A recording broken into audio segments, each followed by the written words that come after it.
My favorite trick ever is to show you how to roll your piece forward for a whipping.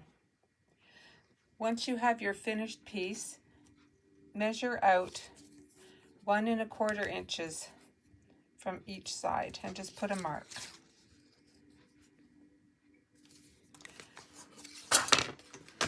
Now, in order to get your cut straight, you want to go along with the weave of the linen, of course, as always.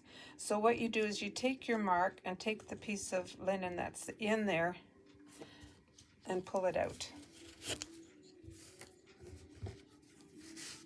So there you have your first cutting line, and your other piece out here, and there you have your other cutting line.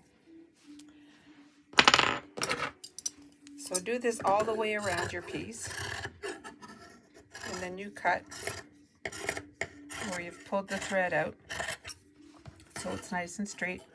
Like with everything, we try to stay with the weave of the backing. Now this is primitive linen, so it's very easy to do with this. I've never tried it with rug warp or monk's cloth, or burlap for that matter.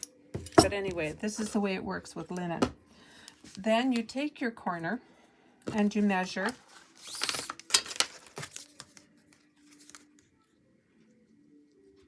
about 1/4 inch each way.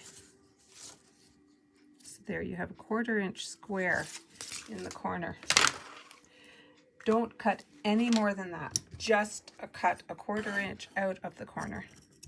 If you cut more than that, your corner gets very messy. And you fold it in, tuck it in to the corner of your hooking. Now I'll put a pin here just to hold it there while I do one side.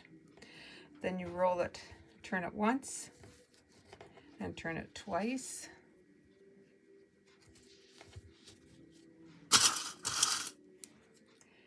And pin it so it's rolled forward.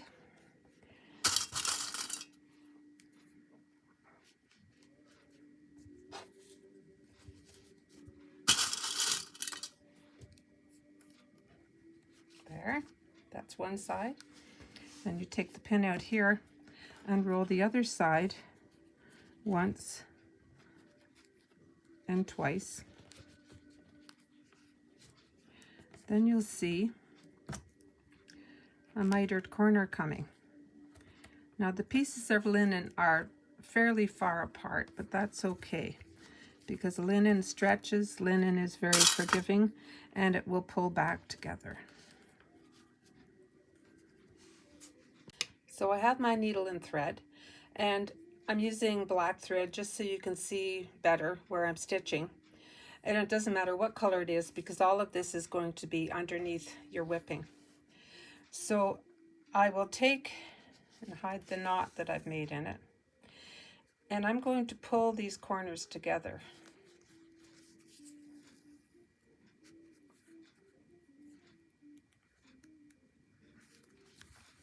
Now, not too tight.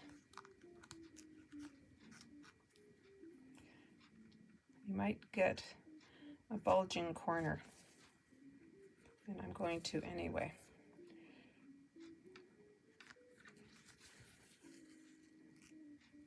Now, if you have a corner that's kind of pointy out like rabbit's ears, you can take your thread and pull the corner down a little bit so it's not quite so pointy.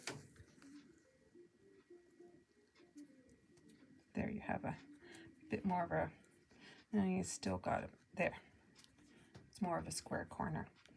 And then what you should do, so you're not working around pins when you're whipping, is baste all the way around the whole piece.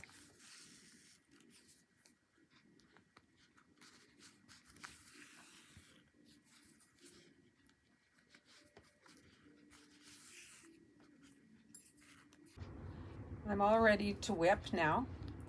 I have a darning needle that's a little bit bent at the top, something that has a big eye in it so that you can put your wool through.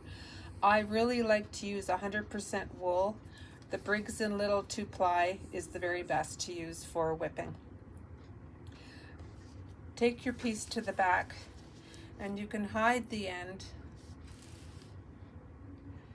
between the folds. I'll just pull it so the end stays there. There we go. And move it to the front. I like to go down from the front because then I can see where I'm going. There, I've made my first loop. And go into the next hole. Don't ever start whipping on a corner. It's very confusing and it ends up being a little bit messy. So I'm working towards the corner so I can show you how to do a mitered corner. I sell Briggs & Little wool, and I also dye Briggs & Little wool to suit any color that you wish. Okay, I'm at the corner. Now, to go on a 45-degree angle, I go into a hole here, a little bit farther down, and a little bit farther down. I'm moving towards the corner. Closer to the corner so the whip is a little shorter again. And pretty much into the corner, about 1/8 of an inch in. Now, to cover the corner, some people do it differently. I just like to go in the same hole to cover up the corner 3 times.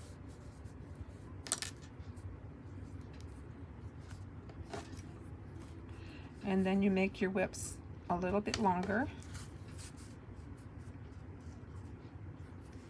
and a little bit longer until you get up to the full width of your whipping.